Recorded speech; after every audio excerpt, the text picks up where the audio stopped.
Chapter 7, Section 5. The name of the beast, the number of his name.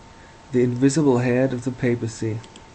Dagon and the Pope being now identified, this brings us naturally and easily to the long-sought name and number of the beast, and confirms by entirely new evidence the old Protestant view of the subject.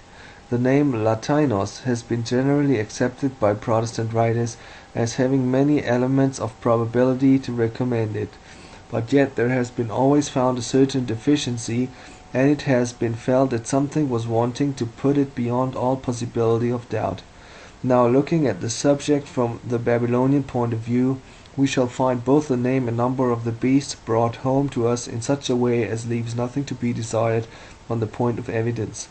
Osiris, or Nimrod, whom the Pope represents, was called by many different titles, and therefore, as Wilkinson remarks, he was much in the same position as his wife, who was called Myrionimus, the goddess with 10,000 names. Among these innumerable names, how shall we ascertain the name at which the Spirit of God points in the enigmatical language that speaks of the name of the beast, and the number of his name? If we know the apocalyptic name of the system, that will lead us to the name of the head of the system. The name of the system is Mystery, Revelation 17:5. Here then we have the key that at once unlocks the enigma. We have now only to inquire what was the name by which Nimrod was known as the god of the Chaldean masteries. That name, as we have seen, was Saturn. Saturn and mystery are both Chaldean words, and they are correlative terms. As mystery signifies the hidden system, so Saturn signifies the hidden god. In the litany of the Mass, the worshippers are taught thus to pray: God hidden, and my Saviour have mercy of me. M. Gavin's Protestant. Whence can this invocation of the God hidden have come, but from the ancient worship of Saturn, the hidden god? As the papacy has canonized the Babylonian god by the name of Saint Dionysius and Saint Bacchus the martyr, so by this very name of Satur is he also enrolled in the calendar, for March 29th is the festival of Saint Satur the martyr. Chambers' Book of Days. To those who were initiated the god was revealed, to all else he was hidden. Now the name Saturn in Chaldee is pronounced Satur, but as every Chaldee scholar knows, consists only of 4 letters, thus Shtur. This name contains exactly the apocalyptic number 666. Stu, S60, T400, U6, R200, adds up to 666. If the Pope is, as we have seen, the legitimate representative of Saturn, the number of the Pope as head of the mystery of iniquity is just 666. But still further, it turns out, as shown above, that the original name of Rome itself was Saturnia, the city of Saturn. This is vouched alike by Ovid, by Pliny, and by Aurelius Victor. Thus then, the Pope has a double claim to the name and number of the beast. He is the only legitimate representative of the original Saturn at this day in existence, and he reigns in the very city of the 7 hills where the Roman Saturn formerly reigned, and from his residence in which the whole of Italy was long after called by his name, being commonly named the Saturnian land. But what bearing, it may be said, has this upon the name Latinos, which is commonly believed to be the name of the beast? Much. It proves that the common opinion is thoroughly well-founded. Saturn and Latinos are just synonyms, having precisely the same meaning, and belonging equally to the same god. The reader cannot have forgotten the lines of Virgil, which showed that Latinos, to whom the Romans or Latins race traced back their lineage, was represented with a glory around his head, to show that he was a child of the sun. Thus then it is evident that in popular opinion the original Latinos had occupied the very same position as Saturn did in the mysteries. He was equally worshipped as the offspring of the sun. Moreover, it is evident that the Romans knew that the name Latinus signifies the hidden one, for their antiquarians invariably affirm that Latium received its name from Saturn lying hid there. On etymological grounds, then, even on the testimony of the Romans, Latinos is equivalent to the hidden one, that is, to Saturn, the god of mystery. Latium, Latinus, the Roman form of the Greek Latinos, and Lateo, to lie hid, all alike come from the Chaldean lat, which has the same meaning. The name Lat, or the Hidden One, had evidently been given, as well as Saturn, to the great Babylonian god. This is evident from the name of the fish Latus, which was worshipped along with the Egyptian Minerva in the city of Latopolis in Egypt, now Esne, Wilkinson. That fish Latus evidently just being another name for the fish god Dagon. We have seen that Ichthys, or the fish, was one of the names of Bacchus, and the Assyrian goddess Atelgates with her son Ichthys is said to have been cast into the lake of Ascalon. That the sun god Apollo had been known under the name of Lat may be inferred from the Greek name of his mother wife Leto, or in Doric Lato, which is just the feminine of Lat. The Roman name Latona confirms this, for it signifies the lamenter of Lat, as Bellona signifies the lamenter of Baal. The Indian god Siva, who as we have seen is sometimes represented as a child at the breast of its mother, and has the same bloody character as Moloch or the Roman Saturn, is called by this very name, as may be seen from the following verse made in reference to the image found in the celebrated temple at Somnaut. This image grim, whose name was Laut, bold Mahmud found when he took Somnaut. Boros, gypsies in Spain or Zincali. As Lat was used as a synonym for Saturn, there can be little doubt that Latinus was used in the same sense. The deified kings were called after the gods from whom they professed to spring, and not after their territories, like Nebuchadnezzar, or Belteshazzar, or Akhenaton, and all these other names.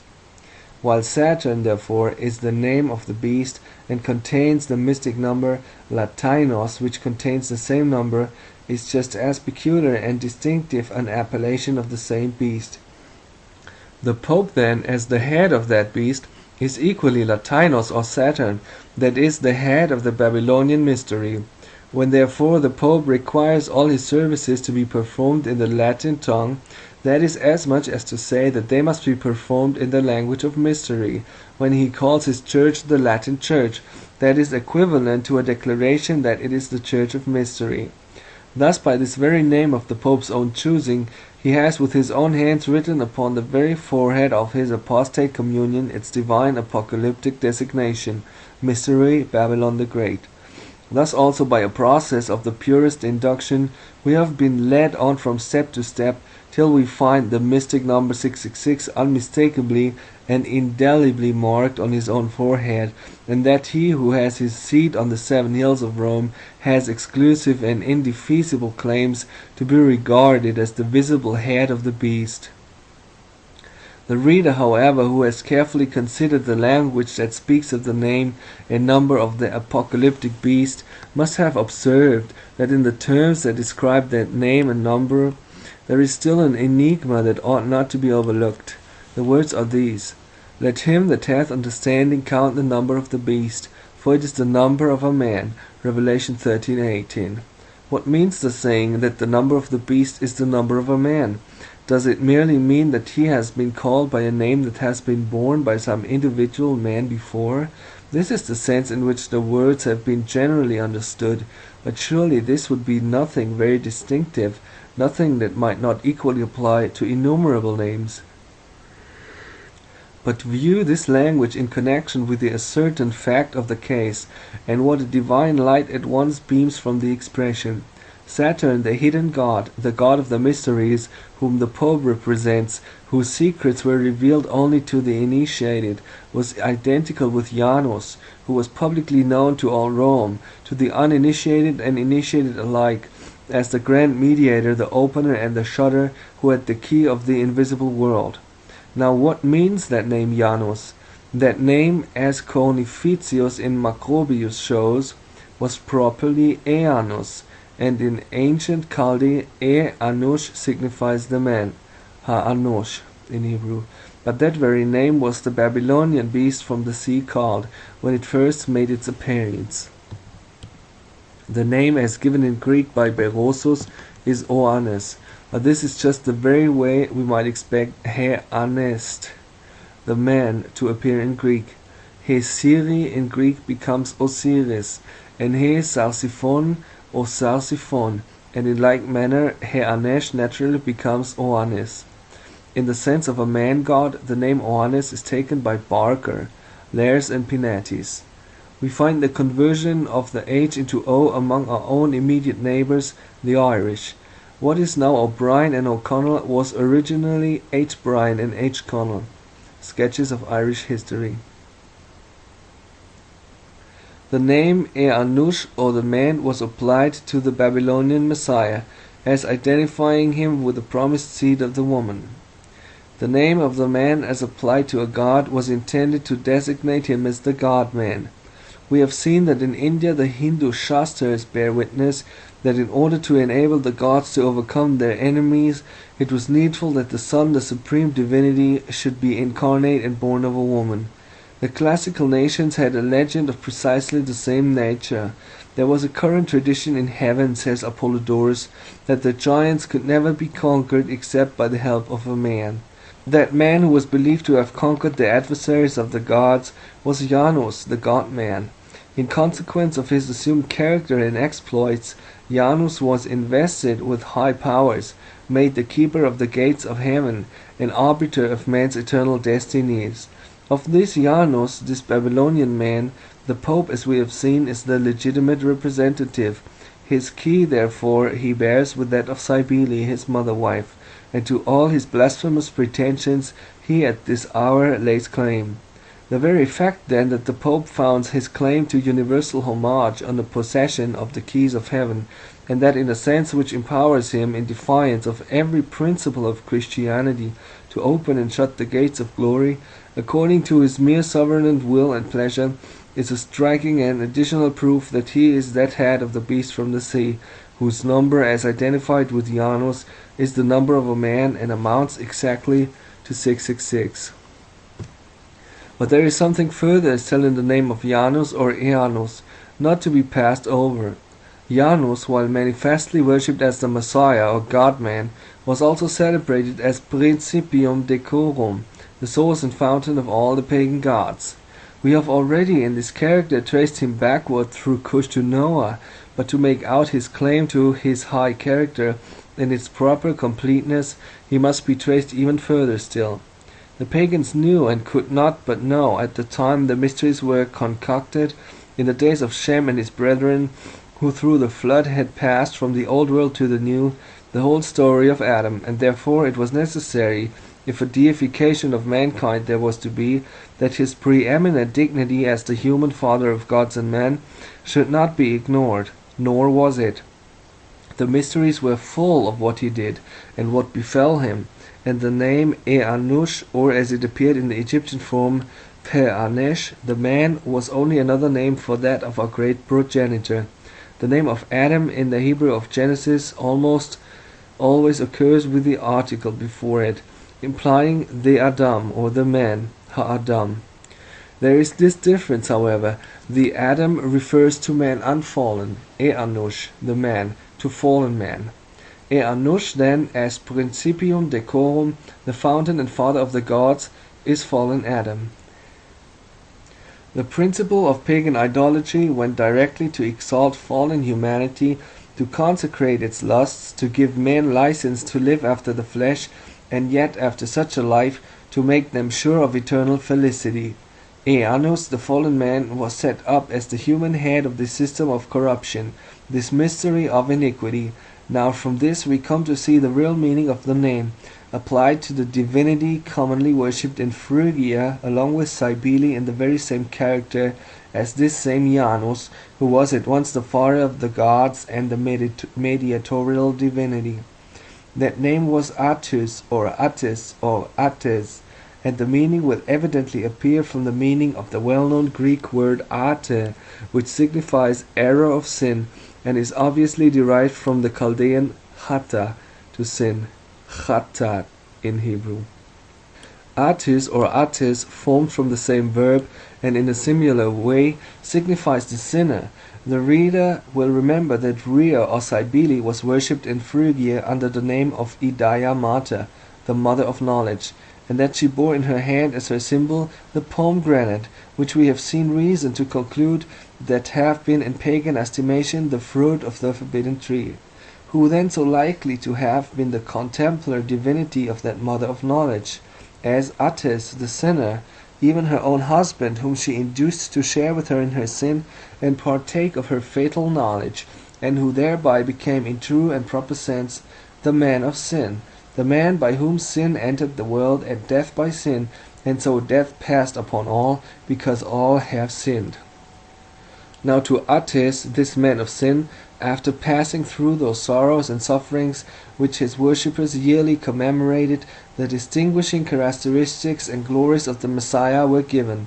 He was identified with the Son, the only God. He was identified with Adonis, and to him as thus identified, the language of the 16th Psalm, predicting the triumph of our Saviour Christ over death and the grave, was in all its greatness applied. Thou wilt not leave my soul in hell, nor suffer thine Holy One to see corruption. It is sufficiently known that the first part of this statement was applied to Adonis, for the annual weeping of the women for Tammuz was speedily turned into rejoicing, on account of this fabled return from Hades or the infernal regions.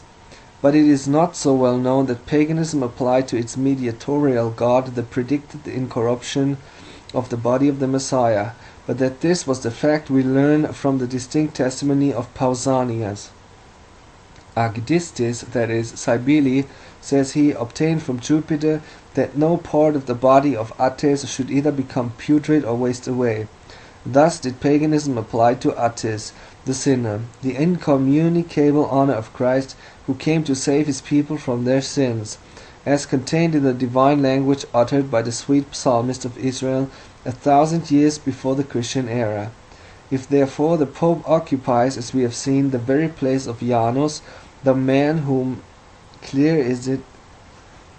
how clear is it that he equally occupies the place of Attis, the sinner?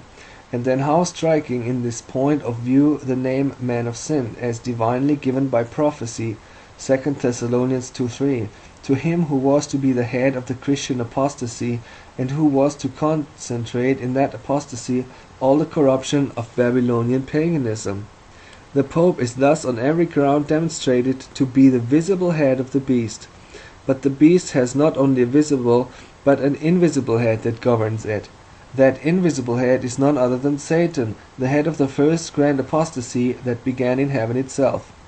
This is put beyond doubt by the language of Revelation 13:4. And they worshipped the dragon which gave power unto the beast, saying, Who is like unto the beast? Who is able to make war with him? This language shows that the worship of the dragon is commensurate with the worship of the beast. That the dragon is primarily Satan, the arch-enemy himself, is plain from the statement of the previous chapter, Revelation 12:9. And the dragon was cast out, that old serpent called the devil and Satan, which deceiveth the whole world. If then the Pope be, as we have seen, the visible head of the beast, the adherents of Rome, in worshipping the Pope, of necessity we worship also the devil. With the divine statement before us, there is no possibility of escaping from this, and this is exactly what we might expect on other grounds. Let it be remembered that the Pope, as the head of the mystery of iniquity, is the son of perdition, Ishkariot, the false apostle, the traitor.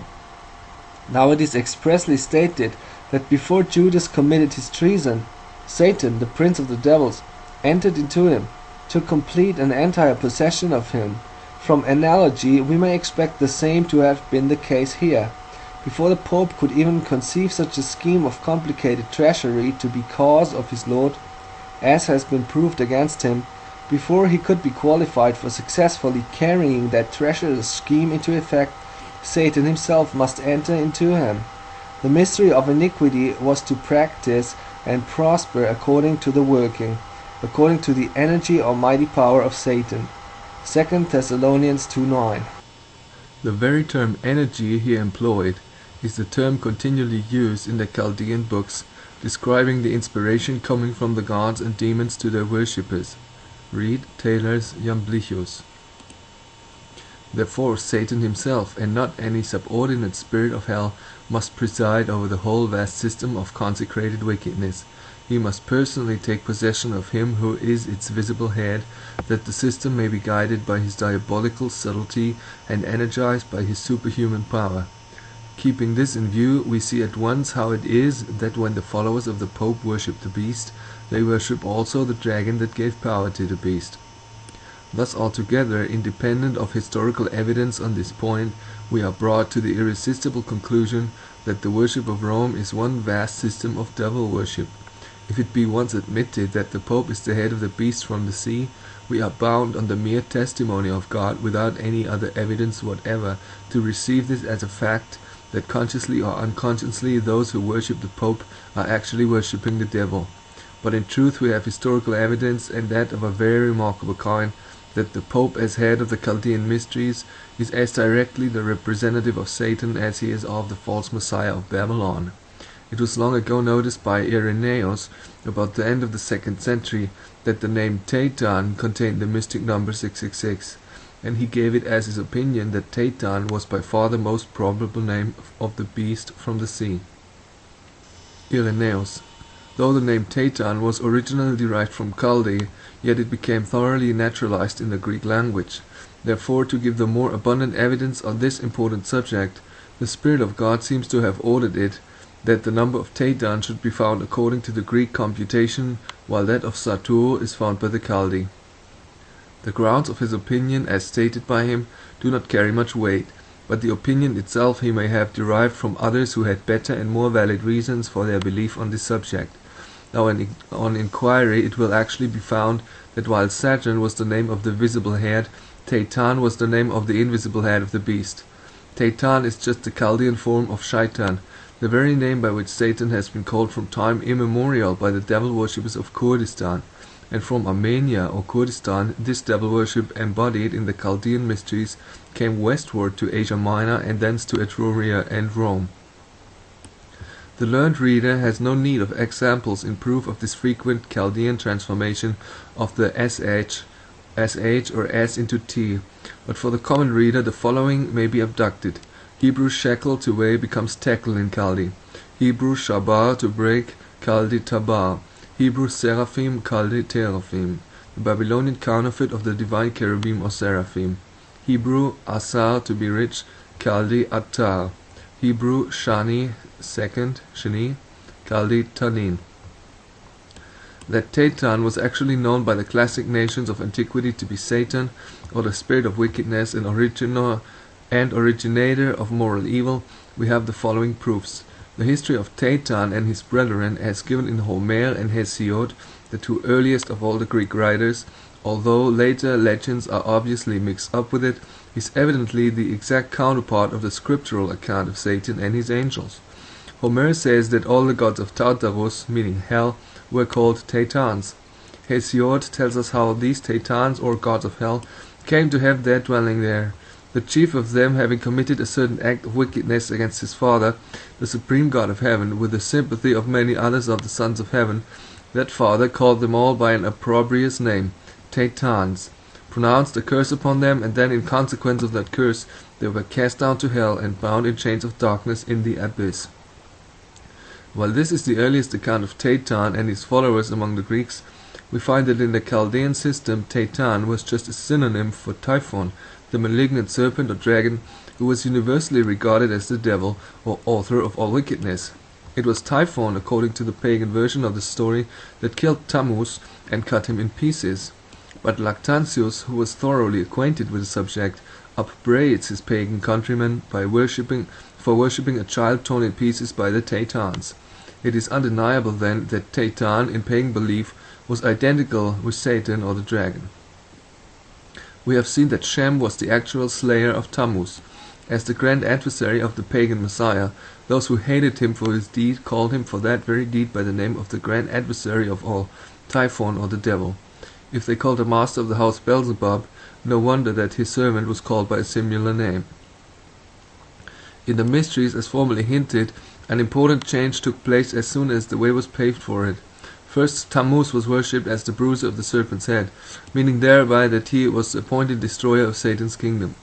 The dragon himself, or Satan, came to receive a certain measure of worship to console him, as the pagans said, for the loss of his power. and to prevent him from hurting them, and last of all the dragon, or Titan, or Satan, became the supreme object of worship, the Titania, or rites of Titan, occupying a prominent place in the Egyptian mysteries, as also in those of Greece.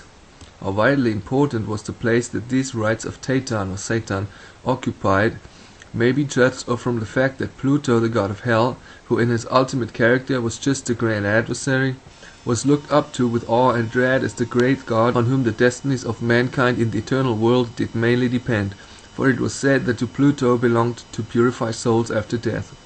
Purgatory having been in paganism, as it is in popery, the grand hinge of priestcraft and superstition, what a power did this opinion attribute to the god of hell!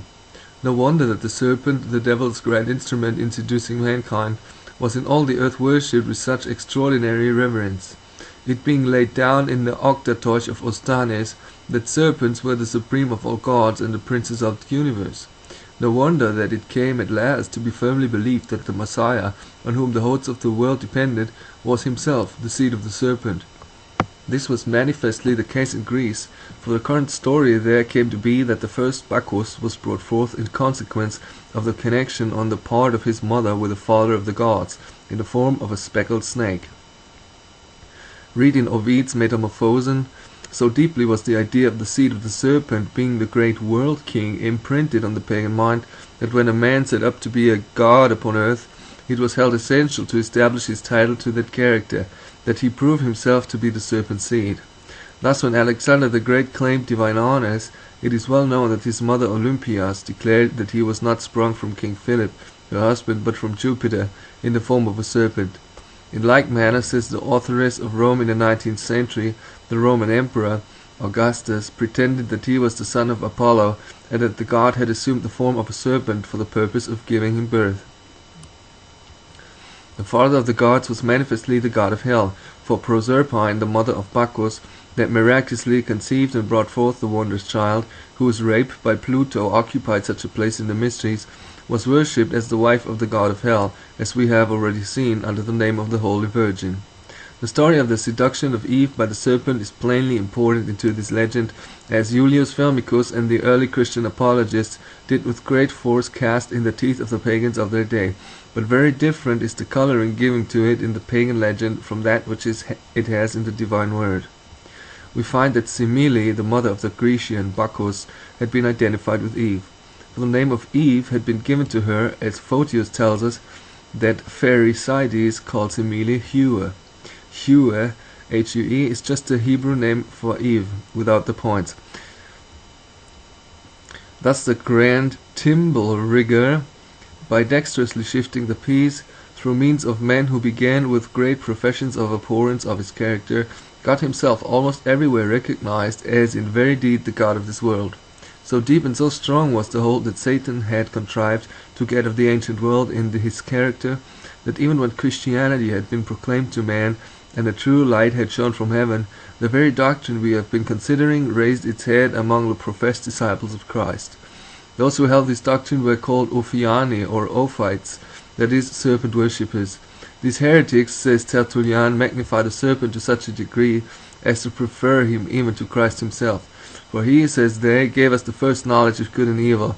It was from a perception of his power and majesty that Moses was induced to erect the brazen serpent, to which whosoever looked was healed. Christ himself, they affirm in the Gospel, imitates the sacred power of the serpent when he says that as Moses lifted up the serpent in the wilderness, even so must the Son of Man be lifted up. They introduced it when they blessed the Eucharist. These wicked heretics avowedly worshipped the old serpent, or Satan, as the grand benefactor of mankind, for revealing to them the knowledge of good and evil. But this doctrine they had just brought along with them from the pagan world, from which they had come, or from the mysteries as they came to be received and celebrated in Rome. Though Titan in the days of Hesiod and in early Greece was an opprobrious name, yet in Rome in the days of the Empire and before, it had become the very reverse. The splendid or glorious Titan was the way in which Titan was spoken of at Rome. This was the title commonly given to the sun, both as the orb of day and viewed as a divinity. Now the reader has seen already that another form of the sun divinity, or Titan, at Rome was the Epidaurian snake, worshipped under the name of Aesculapius, that is, the man instructing serpent. Aish Shkul Ape, from Aish, man, Shkul, to instruct, and Aphe, or Ape, a serpent. The Greek form of this name, Asklepios, signifies simply the instructing snake, and comes from the, SKL, to teach, and Hephi, a snake, the Chaldean words being thus modified in Egypt. The name Asclepios, however, is capable of another sense, as derived from Aas, oz in Hebrew, strength, Chleb, to renew, and therefore in the exoteric doctrine, Asclepios was known simply as the strength restorer or the healing god. But as identified with the serpent, the true meaning of the name seems to be that which is first stated. Macrobius, giving an account of the mystic doctrine of the ancients, says that Aesculapius was that beneficent influence of the sun which pervaded the souls of men. Now the serpent was the symbol of the enlightening sun, the Ouroboros, the serpent wrapped around in a circle in the sun. Here then in Rome was Satan, or Satan, identified with the serpent that taught mankind, that opened their eyes, when of course they were blind, and gave them the knowledge of good and evil. In Pergamos and in all Asia Minor, from which directly Rome derived its knowledge of the mysteries, the case was the same. In Pergamon especially, where preeminently Satan's seat was, the Pergamon altar, the sun divinity, as is well known, was worshipped under the form of a serpent and under the name of Aesculapius, the man instructing serpent. According to the fundamental doctrine of the mysteries as brought from Pergamos to Rome, the sun was the only one God.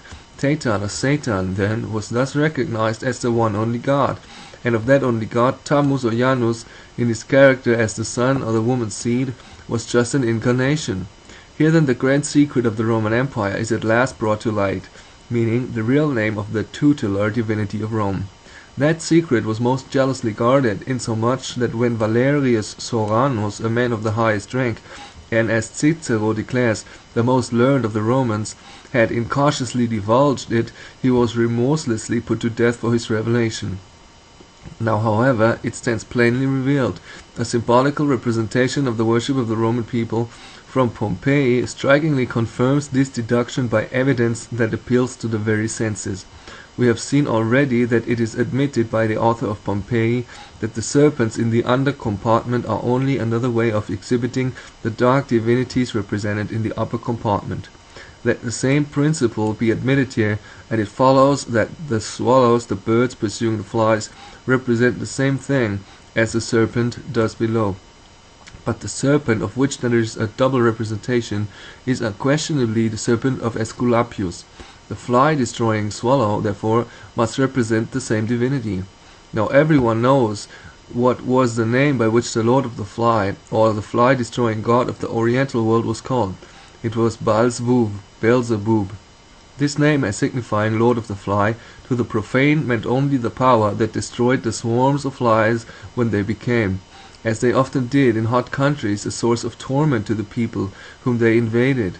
But this name, as identified with the serpent, clearly reveals itself as one of the distinctive names of Satan.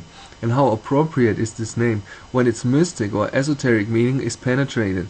What is the real meaning of this familiar name? Beelzebub just means the restless Lord.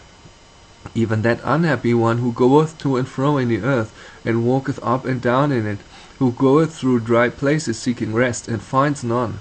From all this the inference is unavoidable that Satan, in his own proper name, must have been the great god of their secret and mysterious worship, and this accounts for the extraordinary mystery observed on the subject. Compare Clavis Stockii Zebub, where it is stated that the word Zebub, as applied to the fly, comes from an Arabic root which signifies to move from place to place, as flies do without settling anywhere. Baal-Zebub, therefore, in its secret meaning, signifies Lord of restless and unsettled motion. I find Lactantius was led to the conclusion that the Aesculapian servant was the express symbol of Satan, for giving an account of the bringing of the Epidaurian snake to Rome, he says, "Thither," meaning to Rome, "the demoniarches, or prince of the devils, in his own proper shape, without disguise, was brought, for those who were sent on that business brought back with them a dragon of amazing size."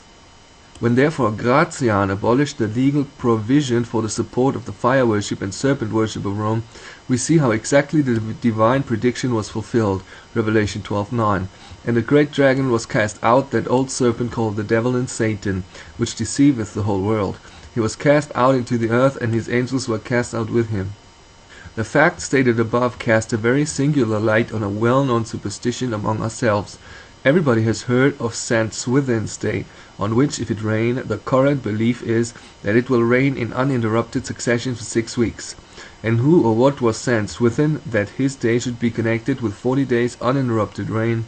For 6 weeks is just the round number of weeks equivalent to 40 days. It is evident in the first place that he was no Christian saint, though an Archbishop of Canterbury in the 10th century is said to have been called by his name. The patron saint of the 40 days' reign was just Tammuz or Odin, who was worshipped among our ancestors as the incarnation of Noah, in whose time it rained 40 days and 40 nights without intermission. Tammuz and Saint Swithin, then, must have been one and the same. But as in Egypt and Rome and Greece and almost everywhere else, long before the Christian era, Tammuz had come to be recognized as an incarnation of the devil. We need not be surprised to find that Saint Swithin is no other than Saint Satan. One of the current forms of the grand adversary's name among the pagans was just Sutan or Scythan. This name, as applied to the evil being, is found as far to the east as the kingdom of Siam. It had evidently been known to the Druids, and that in connection with the flood, for they say that it was the son of Sethin that, under the influence of drink, let in the sea over the country so as to overwhelm a large and populous district. Read Davies' Druids. The Anglo-Saxons, when they received that name, in the very same way as they made Odin into Wodin, would naturally change Suthan into Swithan, and thus in St. Swithin's Day and the superstition therewith connected, we have at once a striking proof of the wide extent of devil worship in the heathen world, and of the thorough acquaintance of our pagan ancestors with the great scriptural fact of the 40 days' incessant rain at the deluge.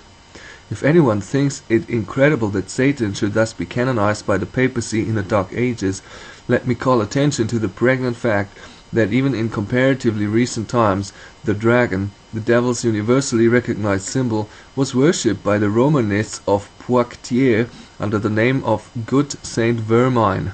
Notes of the Society of the Antiquaries of France, Salverte. Now as the pagan pontifex, to whose powers and prerogatives the Pope had served himself heir, was thus the high priest of Satan, so when the Pope entered into a league and alliance with that system of devil worship, and consented to occupy the very position of that pontifex, and to bring all its abominations into the Church, as he has done, he necessarily became the prime minister of the devil, and of course came as thoroughly under his power as ever the previous pontiff had been. This gives a new and darker significance to the mystic Tau, or sign of the cross. At first it was the emblem of Tammuz, at last it became the emblem of Tatan, or Satan himself. How exact the fulfillment of the divine statement that the coming of the man of sin was to be after the working or energy of Satan. Here then is the grand conclusion to which we are compelled, both on historical and scriptural grounds, to come.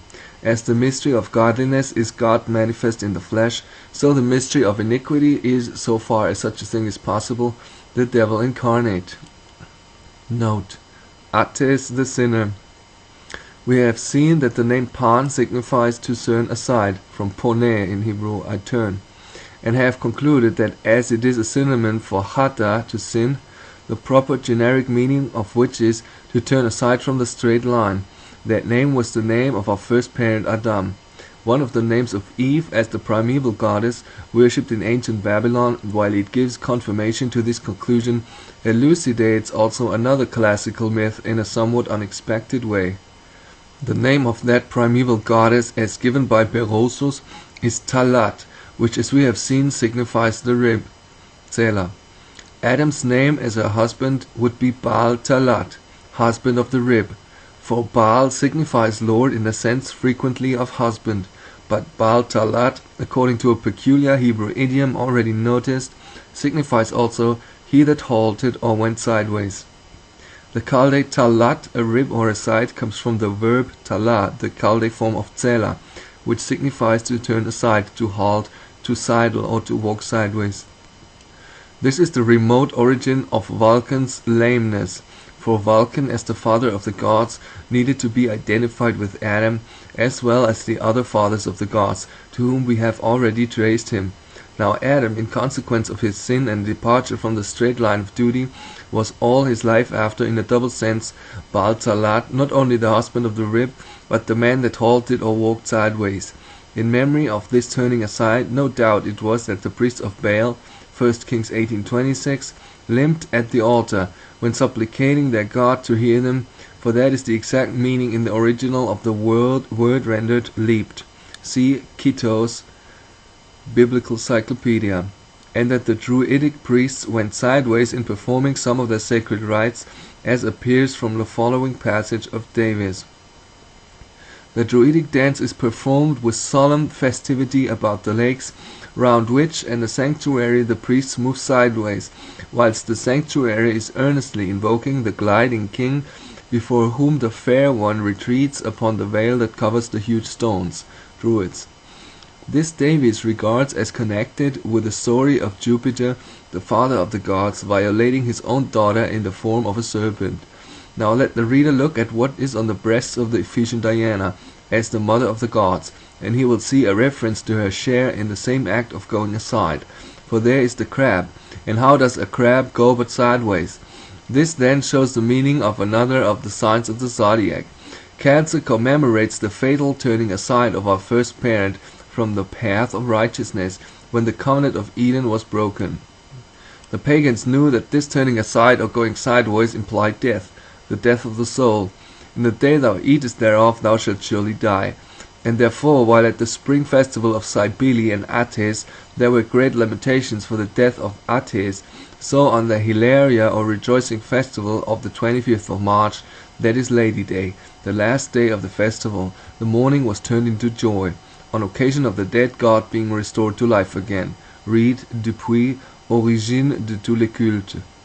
If Athes was he that by his turning aside brought sin and death into the world, what could the life be to which he was so speedily restored, but just that new and divine life which enters every soul when it is born again, and so passes from death unto life? When the promise was given that the seed of the woman should bruise the serpent's head, and Adam grasped it by faith, that there can be no doubt was evidence that the divine life was restored, and that he was born again. And thus do the very mysteries of Athes, which were guarded with special jealousy, and the secret meaning of which Pausanias declares that he found it impossible, notwithstanding all his efforts to discover, Archaica, bear their distinct testimony, when once the meaning of the name of Athes is deciphered, to the knowledge which paganism itself had of the real nature of the fall, and of the essential character of that death which was threatened in the primeval covenant. This new birth of Athes laid the foundation for his being represented as a little child, and so being identified with Adonis, who, though he died a full-grown man, was represented in that very way. In the Eleusinian mysteries that commemorated the rape of Proserpine, that is, the seduction of Eve, the lamented god, or Bacchus, was represented as a babe, at the breast of the Great Mother, who by Sophocles is called Deo, Antigone. As Deo or Demete, applied to the Great Mother, is evidently just another form of Idaia Mater, the mother of knowledge. Ladat in Hebrew means to know. Ani Yodea means I know, so Idaia. The verb to know being either da'a or ida'a. This little child in one of his aspects was no doubt the same as Athes, and thus also Deoius, as his name is given. The Hilaria, or rejoicing festival of the 25th of March, or Lady Day, owed its gladness to the annunciation of a birth yet to come, even the birth of the woman's seed, but at the same time the joy of that festival was enhanced by the immediate new birth that very day of Athes the sinner, or Adam, who in consequence of his breach of the covenant had become dead in trespasses and sins.